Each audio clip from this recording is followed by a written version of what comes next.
Selamat siang dan selamat datang kepada Bapak, Ibu, tamu undangan dan hadirin sekalian yang hadir secara luring dan juga daring, serta pemirsa JTV yang berbahagia.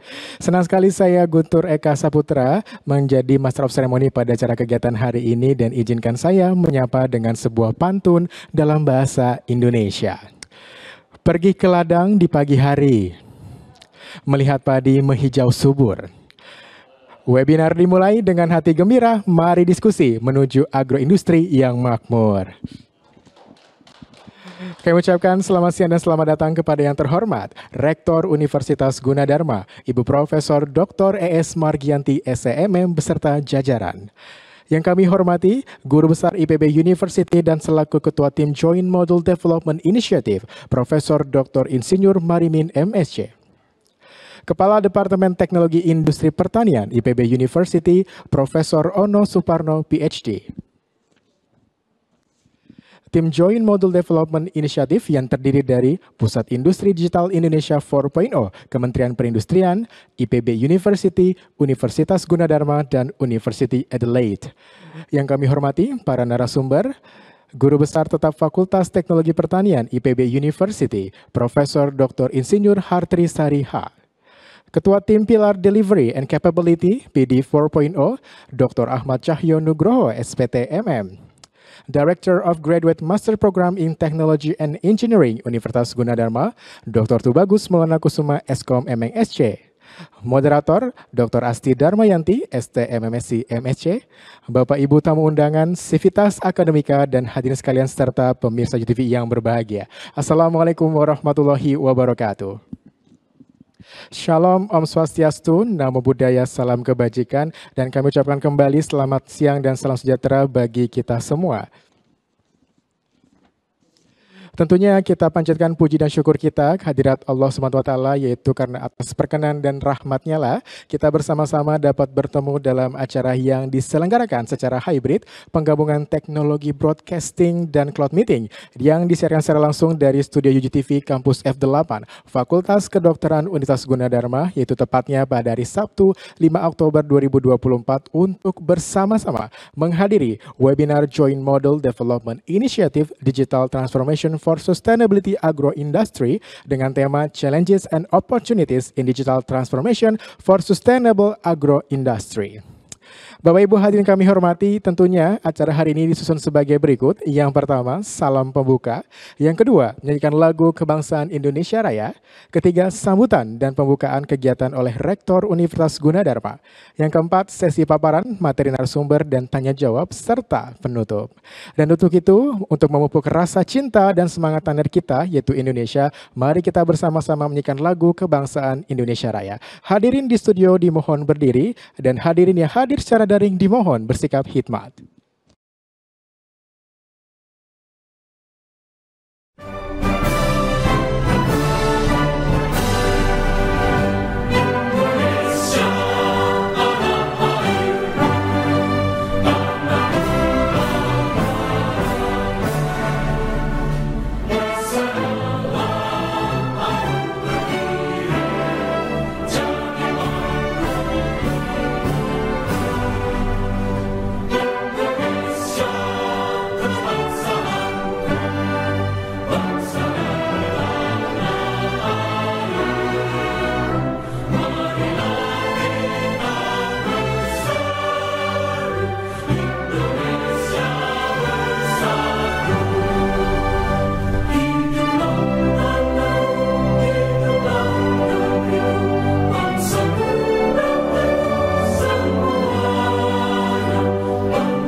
Hadirin di studio dipersilakan duduk kembali.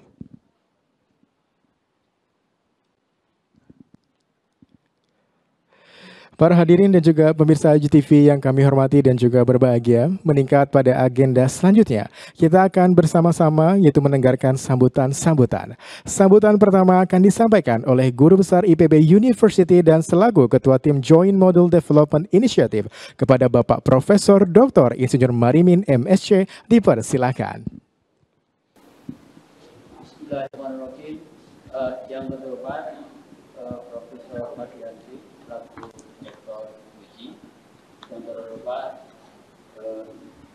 Dr. Cahyo selaku bicara PD, yang terhormat para pembicara dalam hal ini ada Prof. Ardi Salih, kemudian ada Bapak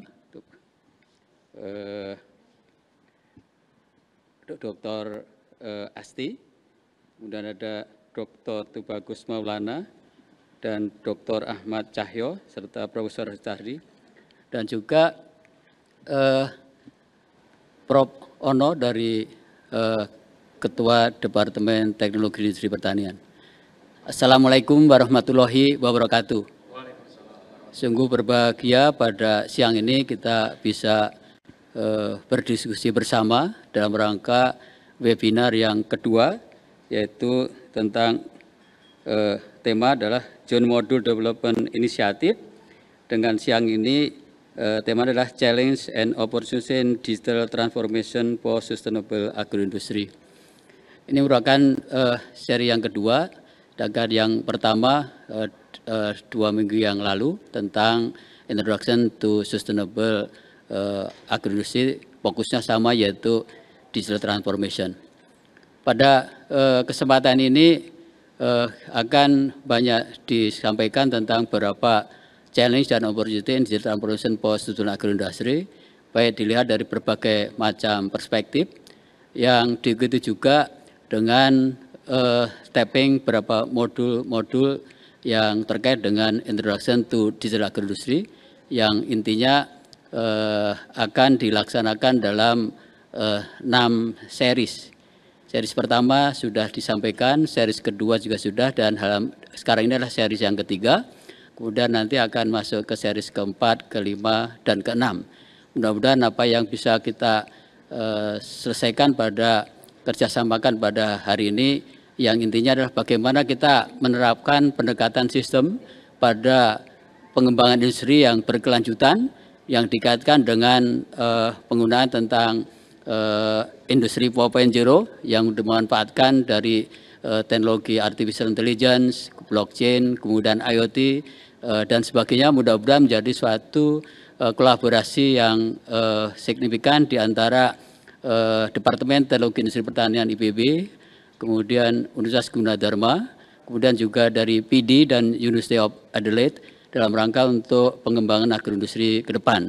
Mudah-mudahan acara hari ini dan juga selanjutnya lancar, dan juga terima kasih terutama dari UG dan PD yang telah berkenan berkolaborasi dan memfasilitasi acara pada siang dan rangkaian acara pada selanjutnya nanti. Mudah-mudahan ini bisa dikembangkan pada komoditi pertanian yang dikaitkan dengan bahan baku industri dan juga industri kedepannya, sehingga kita bisa berkontribusi ke depannya dalam rangka untuk pengembangan agroindustri dan juga pengembangan nilai tambah dan juga pengembangan GDP dan juga GNP secara nasional. Selamat kita semua untuk bisa kolaborasi diri dalam rangka pengembangan modul, dan juga kepada para hadirin sekalian, baik yang gabung melalui Zoom atau dari UG-TV dan juga melalui yang hadir pada siang ini, kami ucapkan terima kasih. Mudah-mudahan acara kolaborasi ini mendapat rahmat dari Allah SWT. Demikian yang bisa sampaikan, terima kasih. Wassalamualaikum warahmatullahi wabarakatuh. Waalaikumsalam warahmatullahi wabarakatuh. Terima kasih kepada Bapak Profesor Dr. Insinyur Marimin MSc dan dipersilakan untuk kembali ke tempat duduk, Prof. Terima kasih luar biasa dan juga tentunya bersama dengan para kolega-kolega yang hadir nih ya sejak pagi tadi, tentunya hingga nanti acara selesai dan terima kasih. Baik Bapak Ibu dan sekalian, tentunya juga pemirsa, kita akan mendengarkan berikutnya itu sambutan kedua yang akan disampaikan oleh Kepala Departemen Teknologi Industri Pertanian IPB University kepada Bapak Profesor Ono Suparno PhD, dipersilahkan.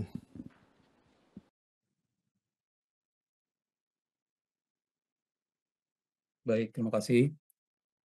Bismillahirrahmanirrahim. Assalamualaikum warahmatullahi wabarakatuh. Dan selamat siang dan salam sejahtera untuk kita semua. Yang saya hormati Profesor Dr. Margianti, Rektor Universitas Gunadarma, Profesor Dr. Marimin, dan tim program hibah pengembangan Divisi Teknik Sistem dan Industri, Departemen Teknologi Industri Pertanian, IPB University. Para narasumber, ada Dr. Ahmad Cahyo Nugroho dari PD 4.0, Kementerian Perindustrian, Dr. Tubagus Maulana Kusuma, dan Dr. Asti Darmayati dari Universitas Gunadarma, dan juga Profesor Dr. Hartrisari Harjomijoyo dari Departemen Teknologi Industri Pertanian IPB. Moderator dan juga pembawa acara, para tamu undangan, dan para peserta webinar Joint Module Development Initiative, Challenges and Opportunities in Digital Transformation for Sustainable Agroindustry.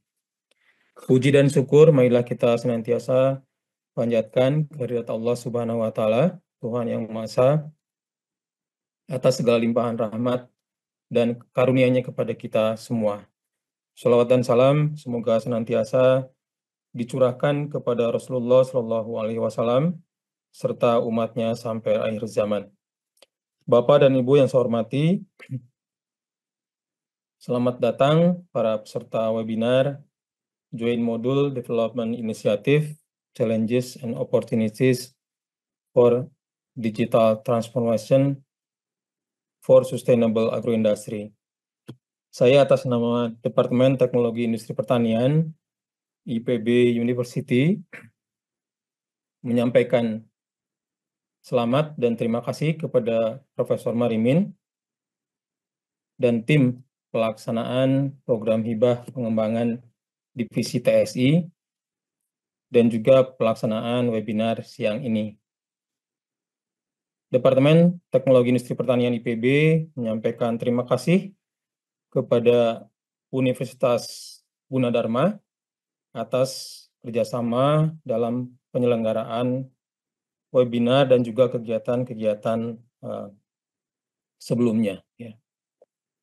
Webinar ini akan membahas tentang konsep transformasi digital dan keberlanjutan dalam agroindustri 4.0. Jadi transformasi digital ini telah membawa perubahan yang signifikan dalam sektor agroindustri dan juga sektor-sektor lainnya tentunya, meningkatkan efisiensi operasional, membuka peluang pasar baru, dan juga memperkenalkan konsep pertanian digital dan pertanian 4.0. Dengan adopsi teknologi digital, agroindustri dapat menjadi lebih efisien, berkelanjutan, dan juga inovatif. Kita akan membahas tentang konsep transformasi digital dan juga keberlanjutan dalam agroindustri 4.0.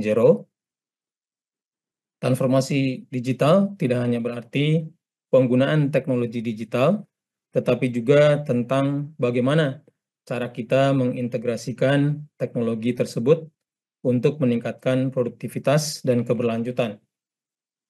Dengan teknologi seperti Internet of Things, IoT, kecerdasan buatan atau AI, dan juga analitik data, kita dapat memantau kondisi pertanian secara real time, mengoptimalkan penggunaan sumber daya, dan juga mengurangi dampak lingkungan yang negatif. Kita juga akan melihat dampak dari transformasi digital pada agroindustri berkelanjutan pada webinar ini. Dengan adopsi teknologi digital, agroindustri dapat meningkatkan efisiensi produksi, mengurangi pemborosan, memperkuat aspek keberlanjutan dalam rantai nilai. Misalnya, penggunaan sensor IoT dalam memantau kelembaban tanah, kemudian cuaca, dan juga kualitas tanaman, sehingga petani dapat membuat keputusan yang lebih tepat waktu dan juga akurat terkait pengelolaan lahan, irigasi, serta pemupukan. Selain itu, dalam webinar ini kita juga akan membahas atau melihat kasus-kasus ya, pada transformasi digital di agroindustri berkelanjutan 4.0.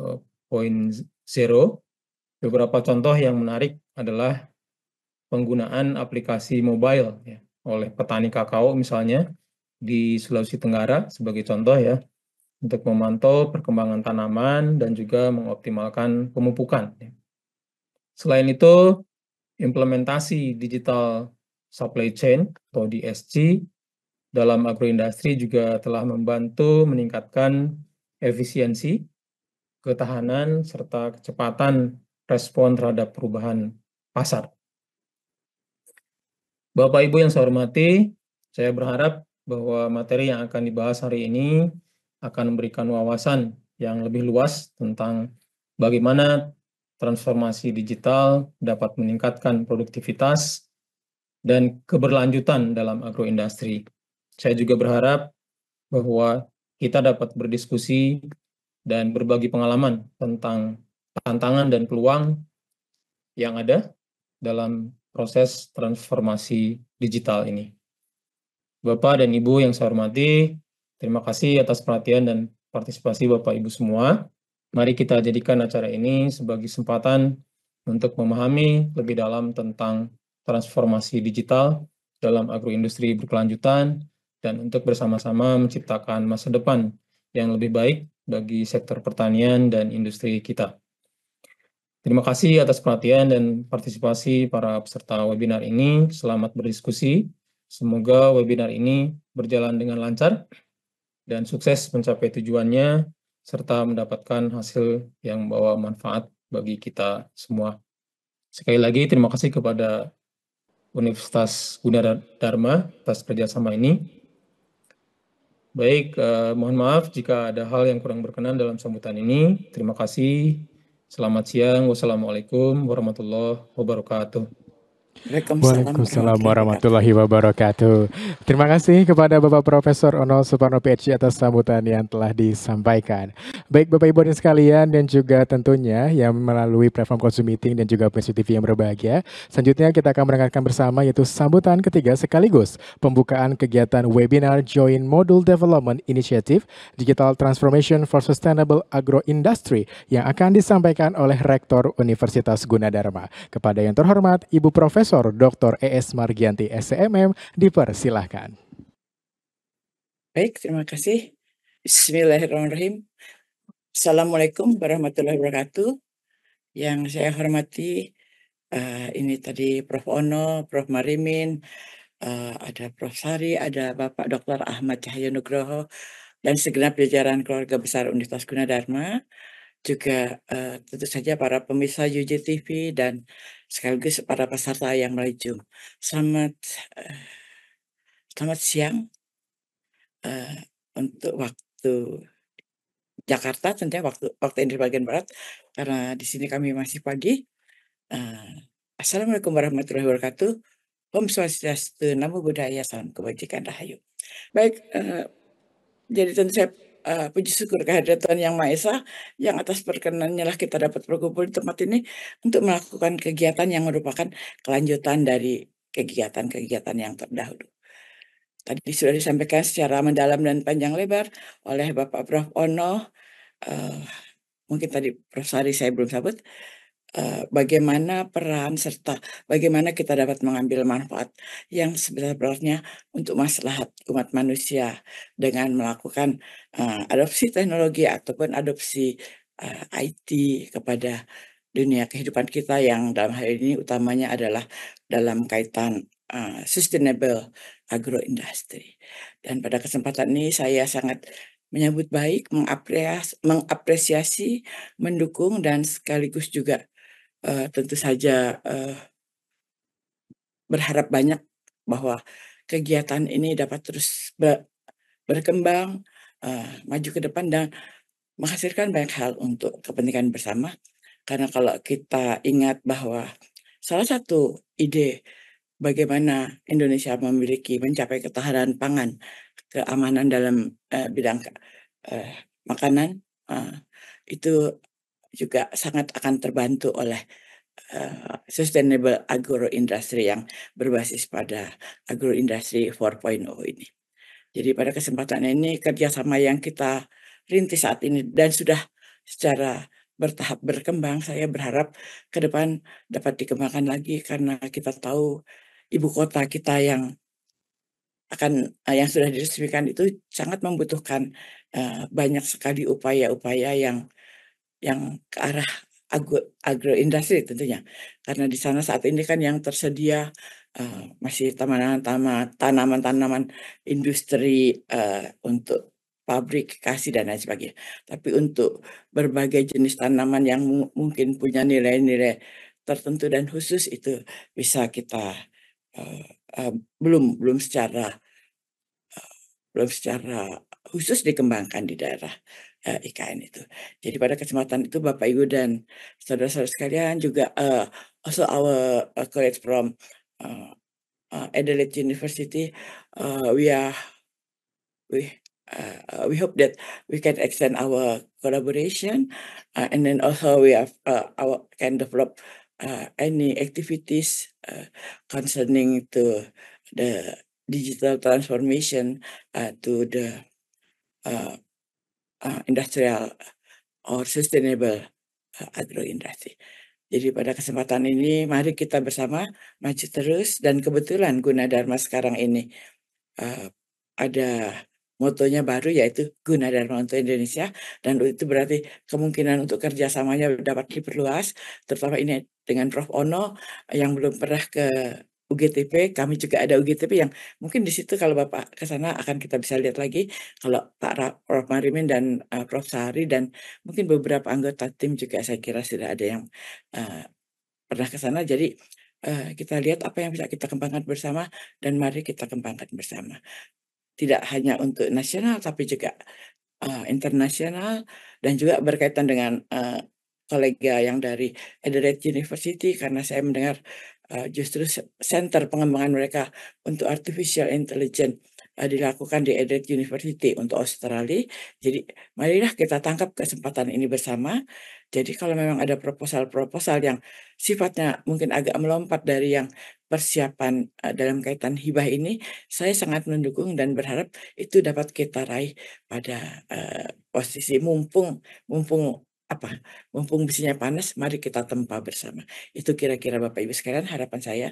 Dan tentu saja semua ini kita lakukan adalah demi perkembangan kita bersama dan tentu saja demi Indonesia yang kita cintai bersama. Terima kasih atas semua hal yang kita lakukan bersama. Mohon maaf atas gangguan teknis yang sudah dikasih down disturb pakai elektronik, tetap aja dia masuk gara-gara bisa ngomong bahasa Indonesia sedikit.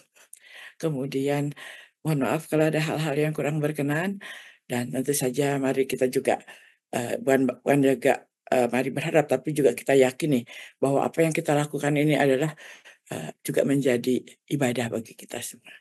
Jadi Bapak Ibu sekalian, selamat melakukan berbagai aktivitas yang berkaitan dengan kegiatan yang sudah kita rencanakan bersama. Dan kalau nanti ada kemungkinan pengembangan ke depan yang lebih dalam atau lebih luas lagi, silahkan disampaikan, nanti kita bicarakan lagi.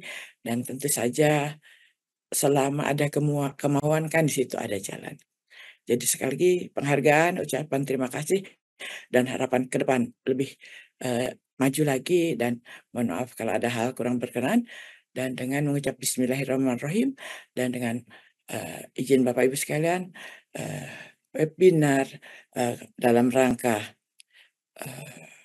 Joint Model Development Initiative dalam kaitan untuk challenges and opportunities in digital transformation in sustainable agroindustry secara resmi saya nyatakan dibuka.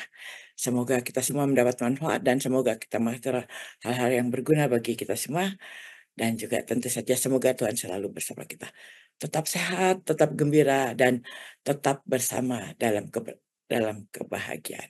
Sekian, terima kasih. Wassalamualaikum warahmatullahi wabarakatuh.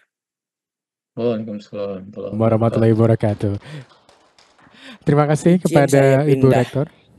Siap. Mohon izin, terima kasih Bu Rektor, Ibu Profesor Dr. S. Margianti SM atas sambutan dan juga telah membuka secara resmi kegiatan ini tentunya yang begitu luar biasa. Dan juga Bapak Ibu sekalian, bahwa Universitas Gunadarma juga merupakan perguruan tinggi Indonesia yang selalu mendukung untuk kemajuan bangsa Indonesia. Dan bukti nyata tersebut telah tertuang dalam sebuah lagu karya Civitas Akademika Universitas Gunadarma dan juga tadi disampaikan oleh Rektor Universitas Gunadarma, yaitu Gunadarma untuk Indonesia by Academy Band.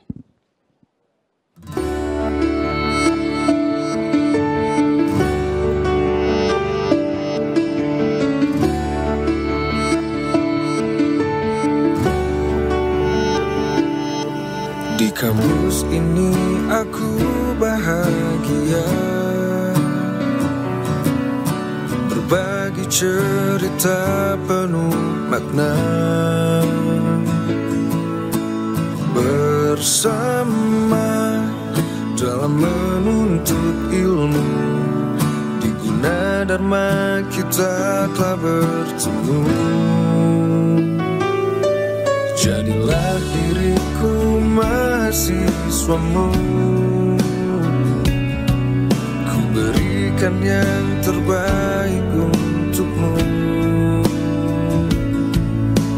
Gapai mimpi dan baktikan dharmaku, Gunadarma untuk Indonesia.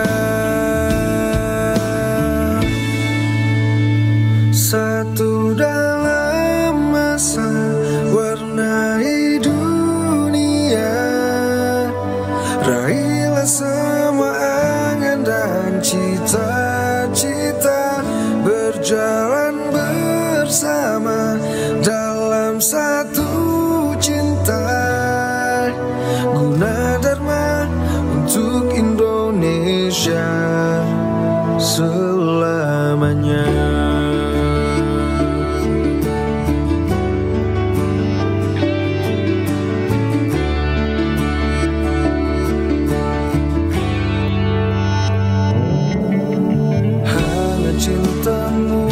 Setiap waktu kan ku ingat sepanjang hidupku. Gapai mimpi dan baktikan dharmaku, Gunadarma untuk Indonesia. Satu dalam masa warnai raihlah semua angan dan cita-cita, berjalan bersama dalam satu cinta. Gunadarma untuk Indonesia. Satu dalam asa warnai dunia, raihlah semua angan dan cita-cita, berjalan bersama dalam satu cinta. Gunadarma untuk Indonesia selamanya.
Ya pemirsa dan juga Bapak Ibu hadir sekalian serta yang tergabung melalui platform Cloud Zoom Meeting. Nah sebentar lagi kita akan masuk di sesi inti kita yaitu sesi paparan dan tanya jawab yang dimana akan dipandu oleh moderator dan juga dua narasumber kita yang sudah hadir bersama kita di studio ini. Yang dimana tentunya kita akan membahas mengenai itu adalah webinar Joint Model Development Initiative Digital Transformation for Sustainable Agro Industry dengan tema kita yaitu adalah Challenges and Opportunities in Digital Transformation for Sustainable Agro Industry. Dan tentu saja dipandu dengan moderator kita yang sudah siap di sana, itu rekan saya, yaitu untuk saja kepada Ibu Dr. Asti Darmayanti, STM MSc MSc, dipersilahkan.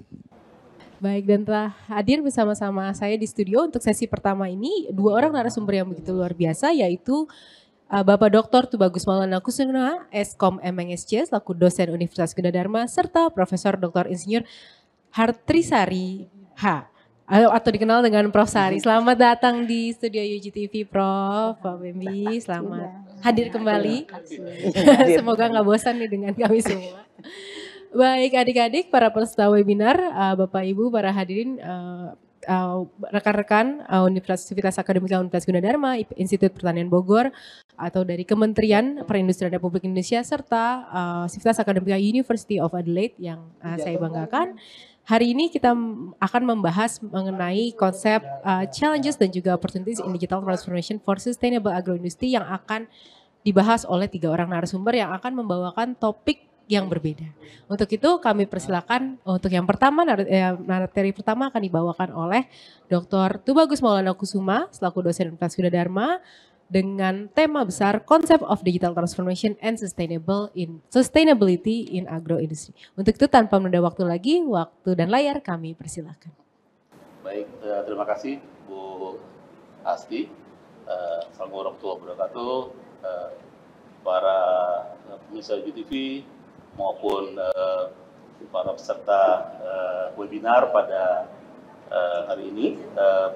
Saya mendapat kesempatan pertama dari Ibu moderator menyampaikan materi yang tema besar adalah Challenges and Opportunities in Digital Transformation for Sustainable Agroindustry, di mana saya akan fokus pada konsep of digital transformation and sustainability in agroindustry.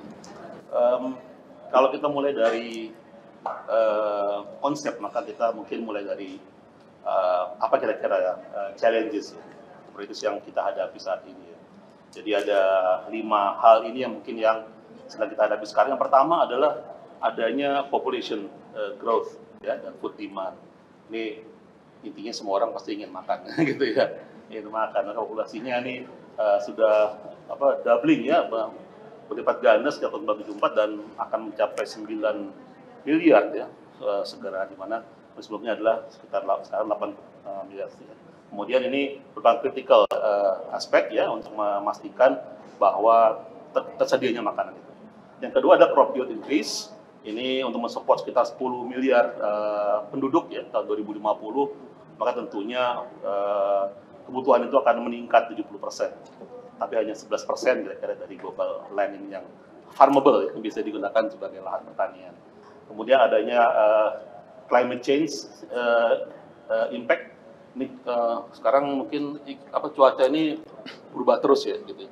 Berubah terus dan tidak menentu, sehingga kita membutuh untuk memprediksi kira-kira apa yang terjadi ya pada ini. Jadi kemudian yang berikut terus juga nanti ada bagaimana penggunaan air ya dan lain sebagainya. Kemudian yang keempat adalah technological dependence. Ini petani ini membutuhkan advanced expertise ya gitu ya. Di pupuk misalnya, pest ya, teknologi yang tentunya dibutuhkan untuk memenuhi ya food production ini. Nah kemudian ada labor shortage. Ini mungkin sekarang jumlah petani itu mungkin berkurang ya. Mungkin nanti Prof. Sari mungkin lebih pahami apakah memang benar ada penurunan jumlah petani gitu ya. Kita beralih ke mungkin jadi YouTuber gitu. Petani, jadi mungkin soalnya bukan karena penduduk meningkat, tapi mungkin profesi yang berubah ya, jadi karena urbanisasi dan sebagainya. Nah, tentunya ini kita kemudian perlu menerapkan teknologi baru untuk bisa mengcover ini semua.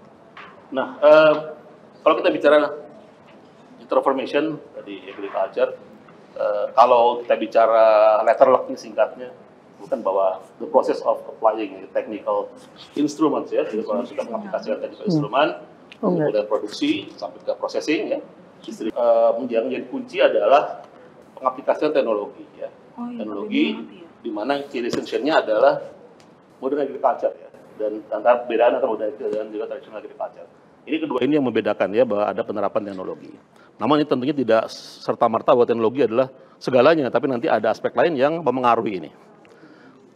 Nah, ini ada pilar-pilar yang terbentuk atau membangun atau menyokong digital transformation ini ya. Ada beberapa pilar ya, kalau kita mungkin bahasa di internet ada yang 5, ada yang 7, ada macam-macam ya. Saya ambil 4 saja pengelompokan besarnya, yaitu yang pertama sudah disebutkan bahwa strategi and vision. Nah, ini bukan teknologi ya, tapi ini justru strategi dan visi kita ke depan seperti apa ya. Strateginya bagaimana ya, penerapan digital, kemudian bagaimana fokusnya kemana, dan juga investasinya kira-kira seperti apa. Nah, investasi ini juga terkadang kalau kita lihat, kita mungkin kalau belanja lihat barang-barang teknologi baru, ingin beli ya semuanya yang baru-baru ya.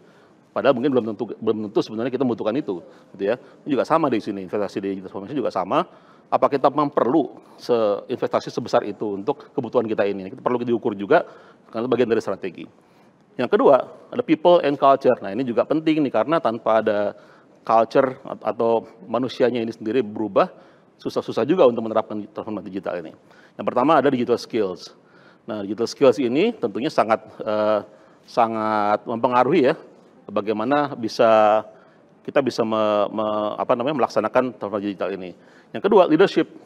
Nah, ini bagaimana kita bisa mengarahkan semua bergerak ke arah yang sama untuk bisa mempunyai mindset yang sama untuk bisa bertransformasi secara digital. Yang ketiga adalah culture. Nah, ini budaya ini yang mungkin kadang-kadang sulit ya, ada resistensi misalnya gitu ya untuk beralih ke teknologi yang lebih baik atau yang lebih modern. Nah, kemudian yang ketiga pilarnya adalah proses and governance. Nah, ini sudah masuk ke dalam prosesnya dan pengelolaan bagaimana ya. Jadi digital innovation, inovasi digital, kemudian ada change management ya, bagaimana perubahannya, karena nggak mungkin drastis perubahan digital ini. Kemudian ada governance ya, pengelolaannya bagaimana. Ini tentunya menjadi penting karena ketika change managementnya gagal, maka ya otomatis transformasi juga tidak akan mulus berjalan. Yang keempat, teknologi and capabilities. Nah, ini baru teknologi masuk di sini yang keempat ya. Dari 4 pilar ini sebenarnya teknologi di terakhir gitu ya. Artinya menuju ke sana juga perlu tahapan-tahapan tertentu. Yang pertama ada disruptive technology enablers. Ini sekarang mulai banyak teknologi enablers yang berkembang sehingga membutuhkan penyesuaian, adaptasi terhadap situasi itu. Yang kedua, platform architectures dan juga business models. Ini juga business model juga perlu dikembangkan dan perlu di-bind mungkin ya dengan teknologi, perlu di-bind dengan business model yang kita miliki. Nah, kalau semua dipaksakan one size fits all gitu ya, otomatis kan nggak akan sesuai ya. Kita mungkin kalau beli pakai pakaian mungkin lebih enak tukang jahit ya. Semua diukur dengan cermat ya. Kemudian digunakan enak. Kalau kita beli kadang-kadang pinggangnya pas tapi kakinya kepanjangan gitu ya. Nah, ini juga perlu disesuaikan. Yang berikutnya adalah digital service mastery. Ini perlu pelaksanaannya bagaimana digital service. Kalau kita punya teknologi yang canggih, apakah kita bisa melaksanakan dengan baik. Kemudian berikutnya adalah terkait dengan transformasinya. Tadi kita bicara tentang pilarnya. Sekarang kita bicara tentang pentahapannya bagaimana. Gitu. Nah, ini ada 4 tahap yang secara umum ya, secara garis besar. Sebetulnya yang pertama adalah tahap digitize. Tes ini sebenarnya kita mengotomasi business of farming ya. Jadi kita otomasi business farming, masuk juga return on investment-nya ya. Kemudian kita improve efficiency dengan mendigitize berbagai macam valuable process ya. Kemudian kita membangun easy access, embedded security dan sebagainya. Yang kedua adalah optimize. Nah, ini mulai ke tahap berikutnya adalah optimize, di mana ini mulai streamlining. Teman streamline, tadinya mungkin gemuk, sistemnya menjadi streamline.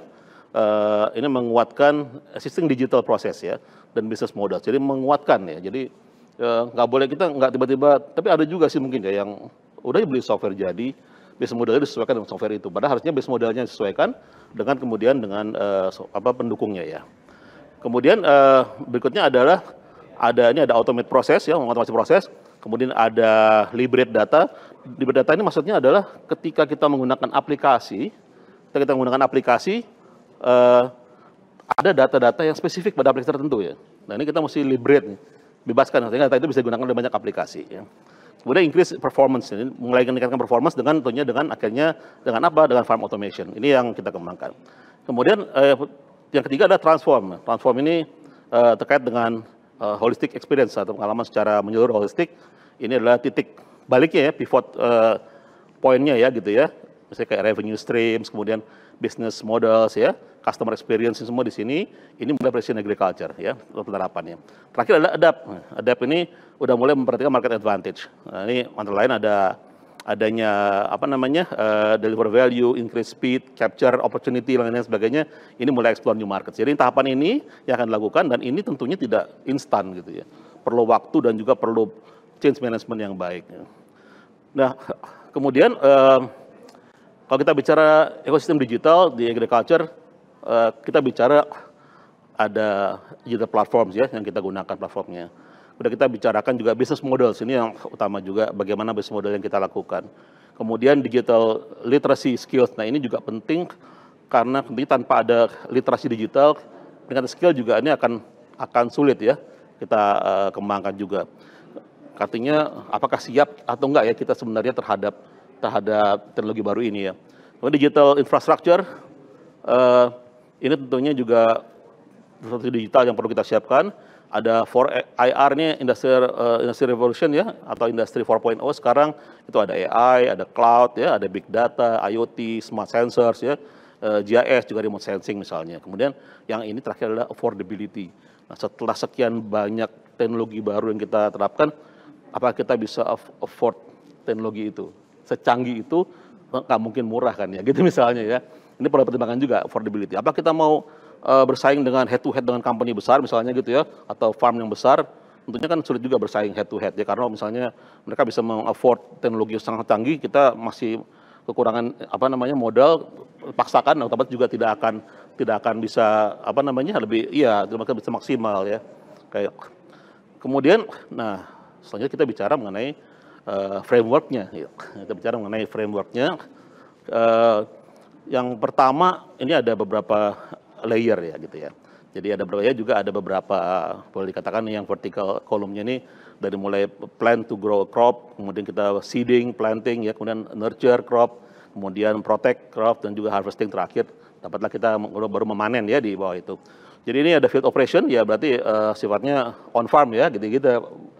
Bu Sari ya, jadi di on farm dengan segala macam teknologi yang kita terapkan di on farm, kemudian baru masuk ke harvesting, kemudian ada agronomic understanding, artificial intelligence, kemudian ada algorithms and modeling segala macam, itu masuknya dalam kategori decision making system. Ini mensupport yang atas semua gitu ya, sehingga harapkan panennya itu bisa apa namanya baik ya, dengan tentunya controlled environment tadi.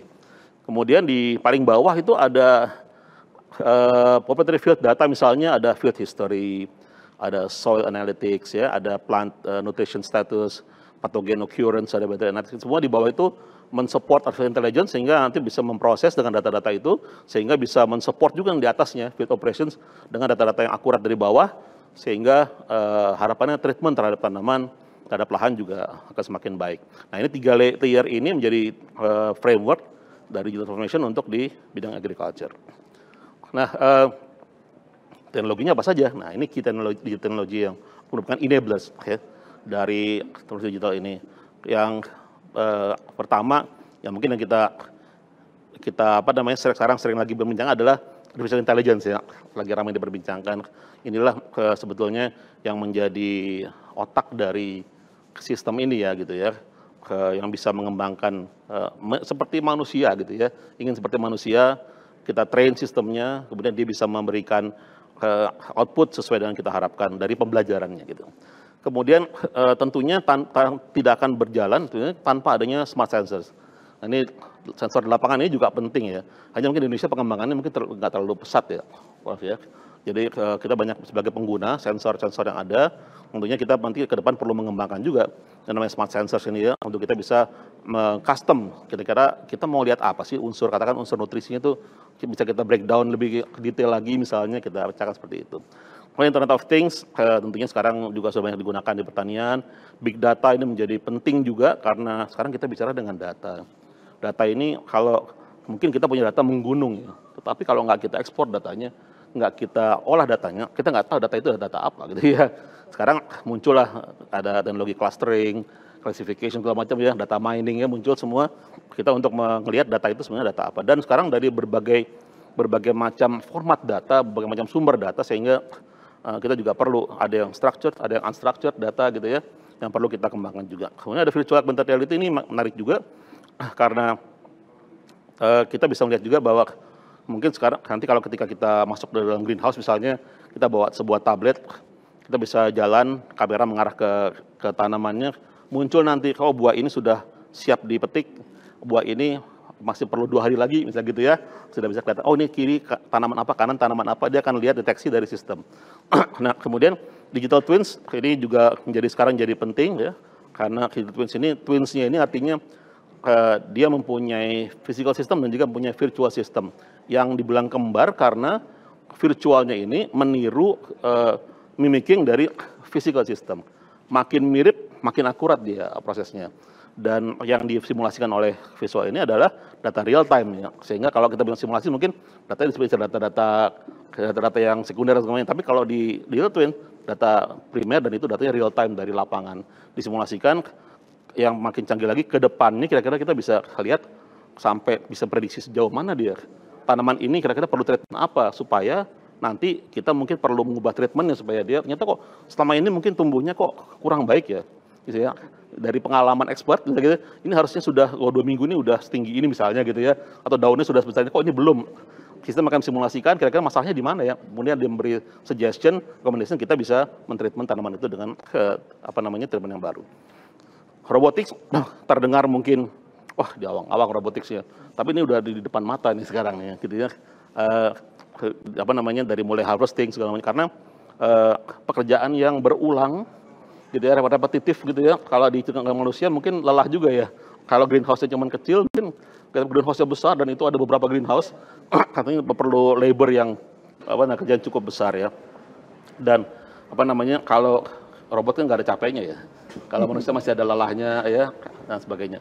Kemudian blockchain ini juga untuk rantai pasok, karena sekarang mungkin ini untuk menjamin dari farm sampai kepada konsumen itu terjaga terus kan gitu ya, terjaga terus. Nah ini harapannya dari seluruh digital technology enablers ini bisa menjamin bahwa produknya baik sampai ke konsumen juga baik gitu ya, dari farm baik sampai konsumen juga baik, dari tengah-tengah kita bisa pantau terus sampai di end user. Nah ini yang penting dari enablers tadi. Kemudian kalau kita lihat core teknologinya, agriculture 4.0 dan juga bagaimana connectionnya, sekarang dari ini ada 5 komponen. Yang pertama ada sensors and robotics, ini di lapangan, ada perception atau sensing, ada actuation ya, pengaktifan komponen lapangan, ada Internet of Things, ya, ada cloud computing untuk menyimpan datanya, ada data analytics untuk mengolah data, kemudian ada decision support system ya, yang bisa kita kemudian akan masuk ke user yang mengetahui bagaimana prosesnya. Nah ini kaki adalah mengenai common mistakes. Ya. Ini common mistakes, ini ada 8 common mistake dalam digital transformation. Yang pertama, absence of clear strategy. Karena tadi ada strategi and vision, nah ini nggak clear ya. Ini kebanyakan begitu ya. Jarangnya, pokoknya beli alat-alat canggih gitu ya, transformasi, padahal belum ada strategi. Yang kedua, resistance to change. Nah, ini change management berarti nggak bagus, gitu ya. Ada penolakan, gitu ya. Ketiga adalah poor leadership. Leadership ini menjadi penting karena untuk mengarahkan semua ke arah yang sama. Inadequate skills, ini berarti perlu upskilling, perlu pelatihan ya, supaya skillnya bisa mengoperasikan peralatan canggih.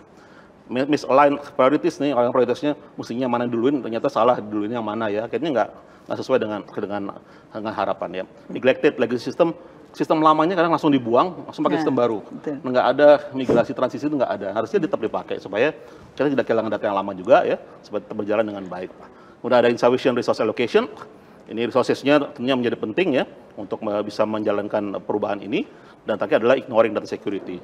Kalau kita udah bicara masalah digital, masalah internet, maka kita nggak bisa lari dari cyber security. Ini menjadi sangat penting dalam prosesnya. Demikian mungkin Bu Asti, Bu Sari yang bisa sampaikan terkait dengan konsep digital transformation dan sustainability. Dan terima kasih, saya kembalikan ke. Baik, terima kasih Pak Tubagus. Ini luar biasa sekali ya. Tadi kita mendapatkan insight baru ternyata dalam melakukan adopsi teknologi itu, transformasi teknologi itu nggak cuman melulu beli barang yang paling canggih gitu ya Pak, bahwa dalam pilar transformasi teknologi itu ada 4 pilar dan ketiga pilarnya itu belum kita berbicara tentang teknologi apa yang kita pakai, malah persiapan manusianya, kemudian kita bagaimana kita strategi yang paling tepat untuk kondisi yang kita milikin, bahwa tadi yang terakhir dalam pilarnya adalah dalam kita mempertimbangkan teknologi yang ada juga affordability dari teknologi transformasi teknologi yang kita lakukan. Ini luar biasa sekali insight yang kita terima pada sesi pertama ini. Namun jangan kemana-mana terlebih dahulu para peserta webinar, karena acara akan segera dilanjutkan dengan 2 orang narasumber yang tidak kalah membawakan materi yang begitu menarik. Untuk itu tetap bersama kami, jangan kemana-mana setelah jeda berikut ini.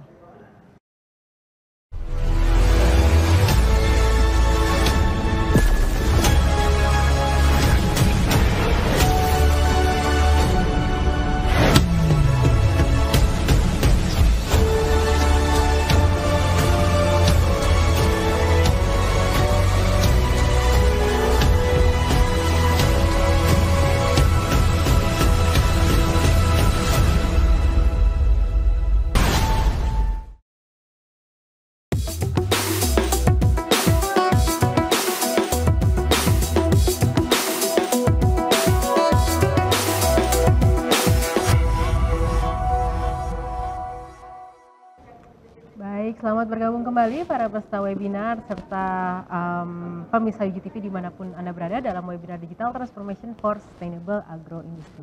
Dan tadi mungkin saya sudah memperkenalkan narasumber yang hadir pada webinar kali ini, namun saya ingin memperkenalkannya kembali pada sesi kedua ini supaya tidak lupa. Kita memiliki 3 orang narasumber yang akan berdiskusi mengenai challenges dan juga opportunities in digital transformation for sustainable agro industry. Narasumber yang pertama yaitu Bapak Dr. Tubagus Mauna Kusuma, Eskom MNSC, Ibu Profesor Dr. Insinyur Hartri Sari, dan juga Bapak Dr. Ahmad Cahyo Nugroho. Kembali lagi saya bilang selamat datang di studio UGTV Universitas Gunadarma di Jakarta. Baik para pemirsa serta para peserta webinar dimanapun Anda berada, tadi di sesi pertama kita telah membahas bagaimana konsep penerapan digital transformation itu dapat diadopsi di agroindustri, di industri agroindustri, sehingga dapat mewujudkan agroindustri yang berkelanjutan. Dan kita akan segera berpindah kepada narasumber yang kedua, yaitu Ibu Profesor Sari. Mungkin kita lebih akrab menyapa beliau, yang akan membahas mengenai apa saja tantangan dan peluang serta impact ataupun dampak dari transformasi digital untuk kelangsungan atau keberlanjutan dari agroindustri. Untuk itu tanpa menunda waktu lagi kepada Prof. Sari, saya persilakan. Baik, terima kasih. Jadi kalau tadi yang pertama Pak Tubagus menyerangkan tentang konsep dari transformasi digital, maka di sini saya akan fokus kepada bagaimana tantangan, peluang, dan impact atau dampak dari penggunaan transformasi digital dalam agroindustri yang berkelanjutan. Nanti kita akan mencoba melihat tantangan ini bisa juga menjadi hambatan sebenarnya, tapi bisa juga menjadi peluang begitu ya. Nah, jadi kalau kita melihat lagi kembali, apa sih sebenarnya definisi dari sustainable agroindustry atau agroindustri yang berkelanjutan? Maka semua kegiatan dari pertanian ini harus diseimbangkan dengan 3 pilar, yaitu 3 pilar keberlanjutan, sosial, ekonomi, dan ekologi. Apa artinya? Dengan kata lain kita bilang semua kegiatan harus menjaga ekosistem dan sosial, faktor sosial supaya bisa dipakai oleh anak cucu kita nantinya. Nah, sekarang kita bicara pada era digital. Nah, di era digital ada kata-kata transformasi digital. Apa sih sebenarnya ini? Bagaimana mengintegrasikan semua, katakanlah, transformasi digital jadi digitalisasi, komputasi, kemudian algoritma dan sebagainya ke dalam sistem fisik gitu. Dan ini akan mengubah semua proses-proses di dalam industri begitu. Karena tidak bisa lagi industri as usual gitu, karena ini sudah ada masuknya. Nah, inilah yang kita lihat. Padahal sebenarnya kalau penggunaan transformasi digital untuk agroindustri yang berkelanjutan, harusnya kita akan meningkatkan efisiensi. tadi Pak Tubagus sudah mengatakan efisiensi pada produksi, efisiensi pada apapun itu, dan ingat lagi kita harus selalu melihat kepada keseimbangan antara faktor keberlanjutan. Mari kita lihat sekarang bagaimana revolusi industrinya. Orang mengatakan sekarang sudah industri 5.0 atau 5.0. Tapi saya masih memakai gambar ini. Kenapa? Karena kita juga harus tahu atau kita pasti sadar bahwa sebenarnya kita belum sampai 5.0 gitu. Industri 4.0 pun gitu ya, tidak banyak yang bisa sampai ke situ begitu ya. Nah, kalau kita lihat kembali lagi di situ apa sih sebenarnya yang penting di industri 4.0 ini adalah cyber physical system. Artinya apa? Menggabungkan lagi tuh algoritma dengan physical system. Ini nggak mudah, kompleksitasnya jadi bertambah dan sebagainya begitu ya. Nah, jadi kita lihat sebenarnya apa sih keuntungan kita menggunakan sistem atau cyber physical system ini. Satu, meningkatkan efisiensi. Udah tadi kita katakan. Jadi semua harusnya meningkat. Ya, rework itu harus bisa dikurangi. Presisi semua begitu ya. Dan dari situ kita juga akan mengurangi biaya sebenarnya. Kenapa? Nggak ada rework, nggak ada lembur misalnya dan sebagainya itu. Karena beberapa diganti, maka kita bisa mengurangi biaya. Dengan data-data, tadi big data dan sebagainya, kita lebih mengenal sebenarnya siapa konsumen kita begitu ya. Nah, juga ada peluang-peluang untuk melakukan inovasi begitu. Yang kelima, agility, yaitu apa? Ya fleksibel dan adaptif gitu. Ya kan? Dengan adanya transformasi digital mestinya kita nggak boleh rigid. Ya fleksibel, tadi bilang mengganti langsung nggak bisa begitu ya, karena kita belum tahu semuanya. Dan kemudian employee empowerment. Nomor 6 ini menjadi sangat penting. Kenapa? Karena SDM menjadi tulang punggungnya. Kalau SDM-nya nggak mau berubah, mau apa lagi kita begitu ya. Dan yang ketujuh adalah ini yang relatif baru dalam artian disinilah sebenarnya masuknya dengan adanya sustainability goal atau tujuan-tujuan keberlanjutan. Di sini masuknya sebenarnya begitu ya. Nah, sekarang kita lihat apa sih sebenarnya tantangan di dalam era digital ini atau dalam mencapai sustainable agroindustri. Pertama, tadi Pak Tubagus sudah mengatakan juga keamanan, ya kan, risiko keamanan. Kenapa? Kalau di dalam ilmu sistem kita udah masuk sistem terbuka, itu masuk jalur umum, namanya orang bisa masuk semua kan gitu ya. Jadi kita nggak bisa. Nah, harus dilihat nih bagaimana nanti kita membereskannya. Complexity gitu ya. Jadi complexity ini juga susah. Kenapa? Karena perlu expertise, perlu koordinasi dan sebagainya. Nah, ini yang disinilah SDM itu perlu dilatih. Dan data management, large volume. Ingat, bukan hanya menyimpan, memproses dan menganalisis juga menjadi penting. Contoh paling gampang begini, data satelit misalnya, tiap 15 menit kita dapat satu data. Sekarang pertanyaannya, mau 24 jam berarti berapa? 24 kali 4. Mau kita pakai sampai serinci itu atau kita ngambil aja, nggak usah sampai 24 kali 4. Belum kalau bicara seminggu, belum kalau bicara bulanan atau tahunan kan begitu ya. Jadi kita kepintaran seperti itu. Kemudian regulatory compliance, ini juga bagaimana karena peraturan juga pasti berkembang gitu. Dan kita mesti ikut. Nah, nggak boleh dilupakan interoperability. Apa ini? Kalau kita punya sistem, masuk ke physical system, kadang-kadang nggak cocok. Jadi itu yang kemarin kalau kita ingat ya, kementerian semua bikin. Tapi begitu disatukan nggak ada yang kompatibel. Jadi artinya itu juga harus kita perhitungkan gitu ya. Nah, ini adalah strategi untuk memenangkan challenge-challenge itu. Artinya apa? Ya kita lihat nih, kalau security risk atau keamanan, ya kita buatlah itu misalnya protokol dan sebagainya, audit, update, terus dilihat. Kompleksitas gimana? Kita mau menginvestasikan kepada teknologi yang maju, awas, orangnya harus juga dilatih kan begitu ya. Jadi harus jelas nih gitu ya. Jadi jangan sampai kita hanya beli parsial, tapi kita harus lihat secara keseluruhan.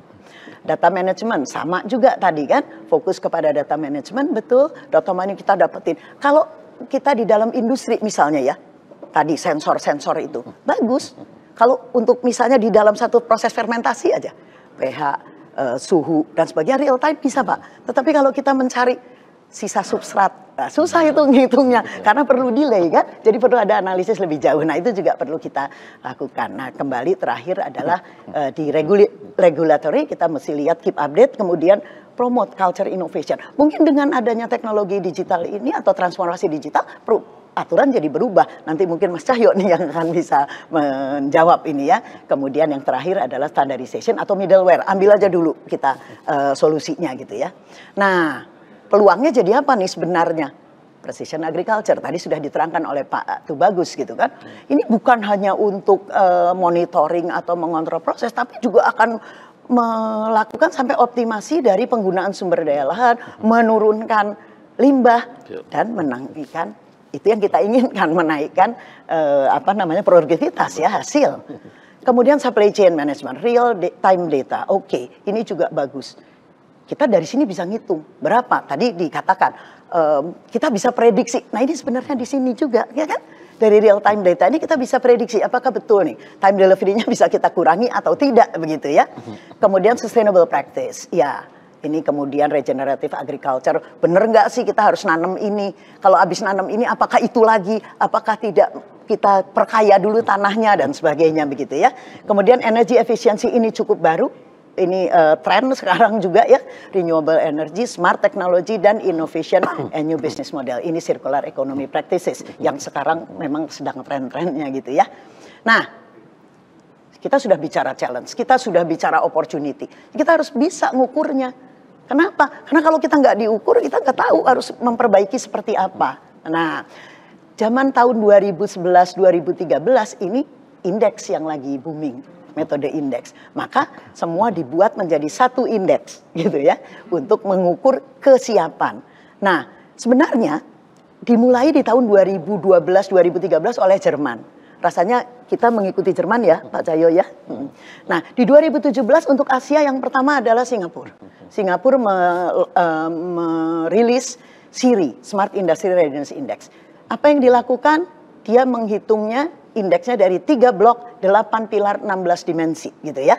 Dan sekarang SIRI ini sudah dipakai baik untuk industri yang sudah mapan ataupun UKM gitu ya, industri kecil menengah.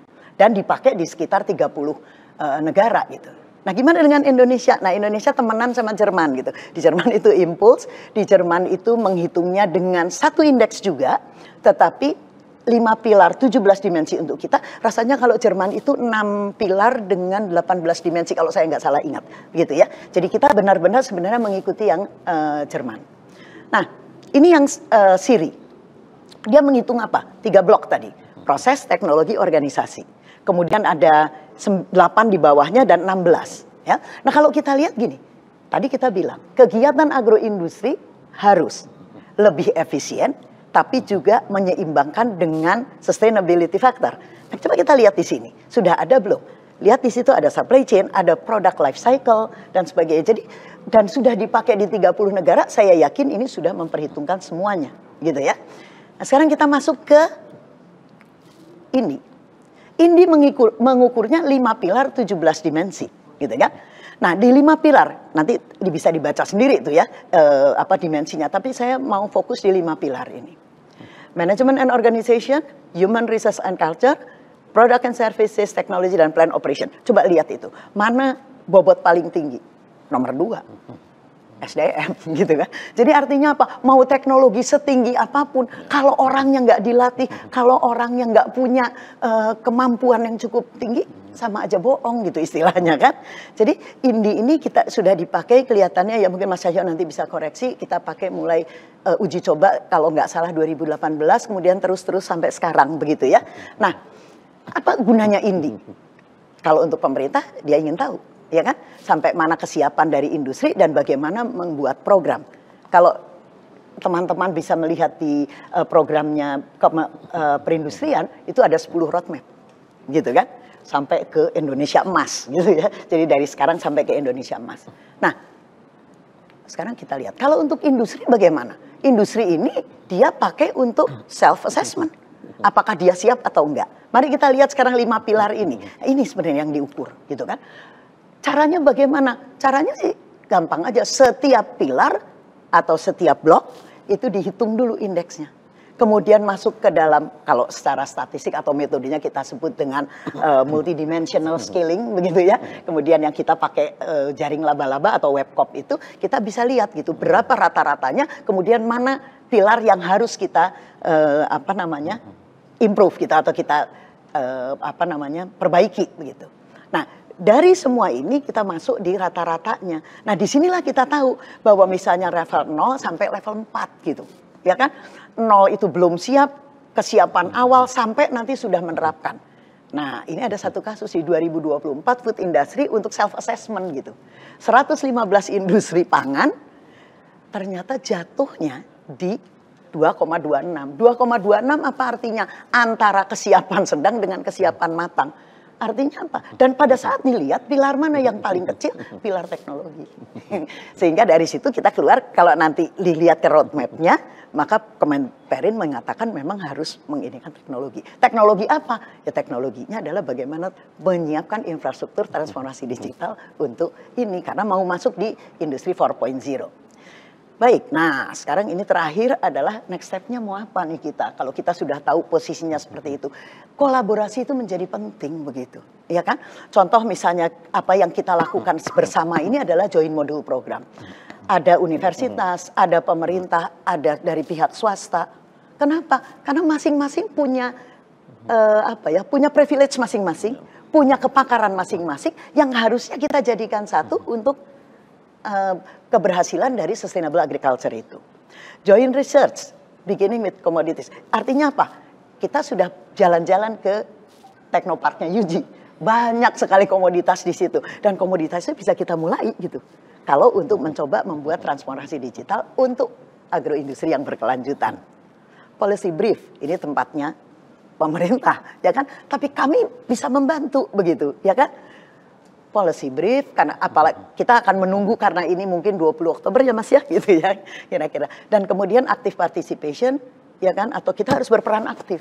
Nggak bisa saja kita cuman diem aja melihat ngomel-ngomel nggak ada ujungnya gitu kan. Mending kita masuk di situ, partisipasi aktif pada untuk pengukurannya. Misalnya INDI nih kita lihat.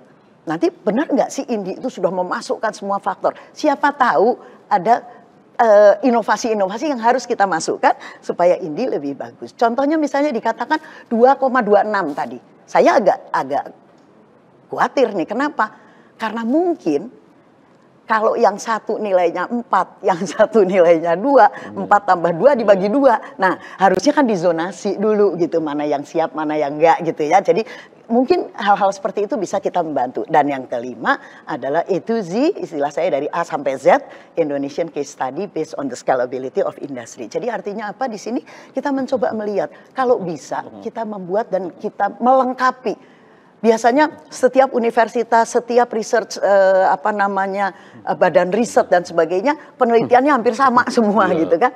Kalau kenapa nggak kita jadikan satu komoditas lengkap, kemudian ganti ke tempat yang lain dan sebagainya. Saya pikir itu. Terima kasih Mbak. Luar biasa sekali Prof. Sari. Mari kita berikan tepuk tangan sekali lagi untuk Prof. Sari.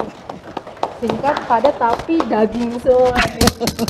Sampai saya terhanyut ya. Udah selesai. Udah selesai.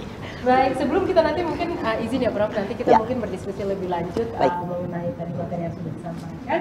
Kita akan melanjutkan dulu kepada narasumber yang ketiga, yaitu Bapak Dr. Ahmad Cahyonugroho selaku Ketua Tim Pilar Delivery and Capability Pusat Industri Digital 4.0 Kementerian Perindustrian Republik Indonesia, yang mana akan membahas tadi ya berkesinambungan di sesi pertama Pak Bendi, saya sebutnya Pak Bendi, biasanya Pak Tubagus Maulana sudah mendiskusikan tentang atau memaparkan tentang konsep transformasi digital ini seperti apa, kemudian Prof. Sari sudah memaparkan tantangannya apa, opportunitiesnya apa, dan juga apa kedepannya yang bisa kita lakukan dan juga dampak dari transformasi digital yang ada.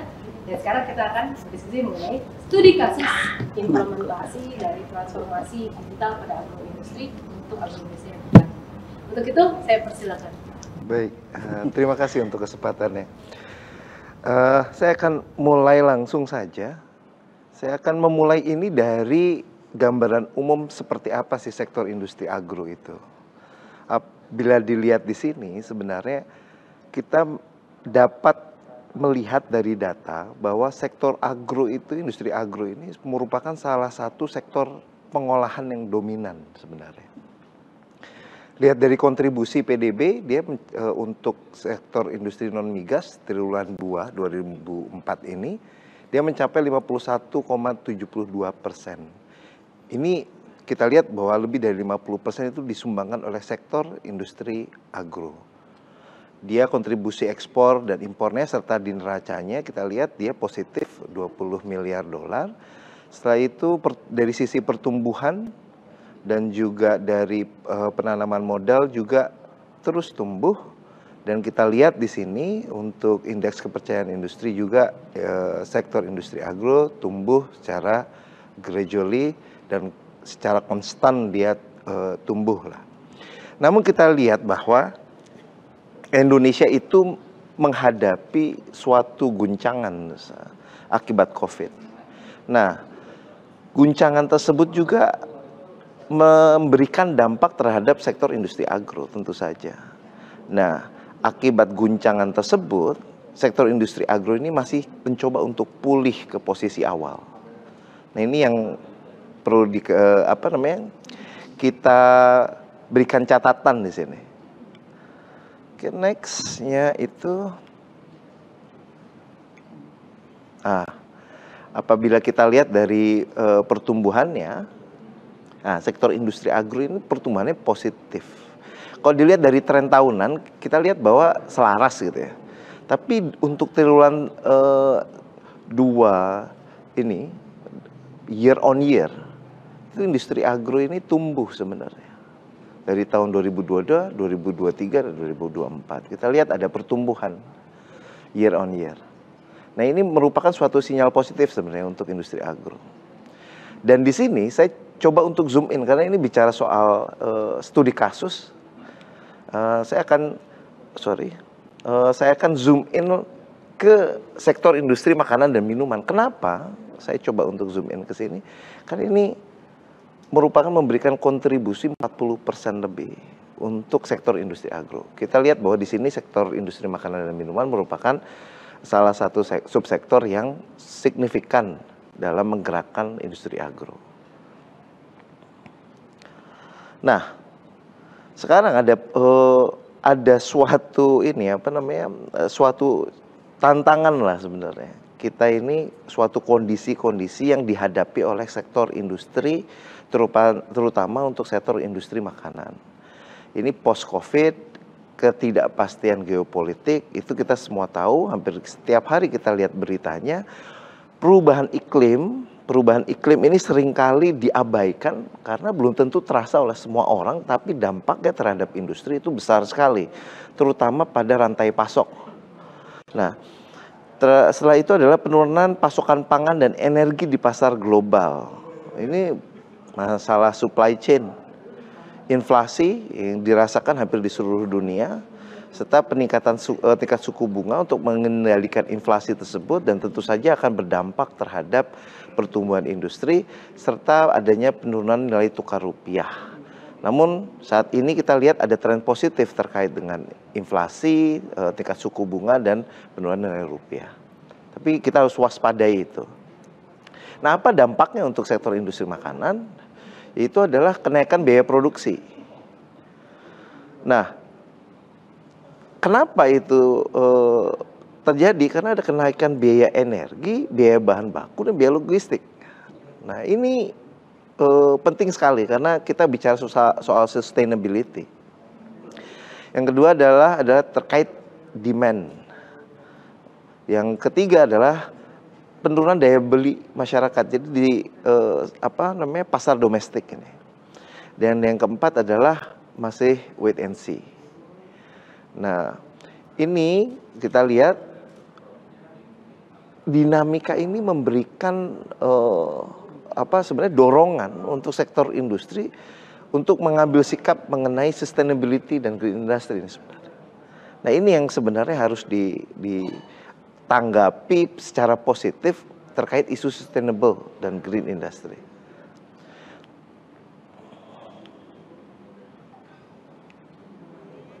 Nah, apabila kita lihat dari hasil penelitian penyumbang emisi gas rumah kaca, itu sebenarnya paling besar di produksi bahan bakunya sebenarnya. Ada di pertanian nih. Betul sekali. Nah, sebenarnya untuk sektor industrinya itu hanya 4%. Dan kebanyakan itu kita lihat di supply chain-nya, terkait dengan supply chain. Nah, oleh karena itu harus ada kebijakan untuk pengurangan emisi rumah kaca. Yang pertama adalah substitusi bahan baku yang rendah emisi. Yang kedua adalah optimasi penggunaan sumber daya industri melalui transformasi industri 4.0 seperti yang tadi sudah disampaikan.